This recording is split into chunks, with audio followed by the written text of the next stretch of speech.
कोणत्या गावातून आला तुम्ही? पलूस म्हणा. नाव काय तुमचं? सावित्री पडियार. तुम्ही येण्यापूर्वी तर तुम्हाला काय काय त्रास होता?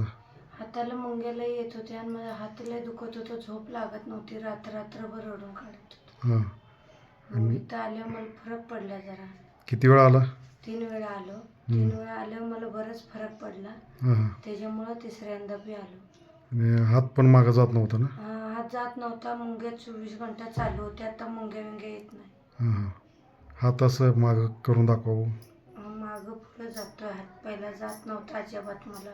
दुखत होतं लय मागं जाताना. हां. अडकत होता हात. आणि मानेची तर पण सूज होती ना? हा, मानेचा इथं गड्डू होता, आता नाही. 3 ट्रीटमेंटमध्ये तुम्हाला चांगला फरक पडला? हां, पहिल्याच ट्रीटमेंटमध्ये फरक पडला. मुंग्या यायच्या बंद झाल्या. तुम्ही 3 वेळा आला म्हणून तुम्हाला म्हणजे बऱ्यापैकी फरक पडला आहे. कोर्स केले की फरक पडतोय. 1 दिवस आले की फरक पडत नसतो. कोर्स केला की मग कुठलंही दुखणं जर जुनाट असलं तरी कमी होऊन जाते. मला फरक पडल्यावरच आमच्या दाजींना पाठवून दिलं. हां, होय. तुमचा आज एक पेशंट येऊन गेला. हां, बाजीराव जाधव. हां, बरोबर. Okay, thank you.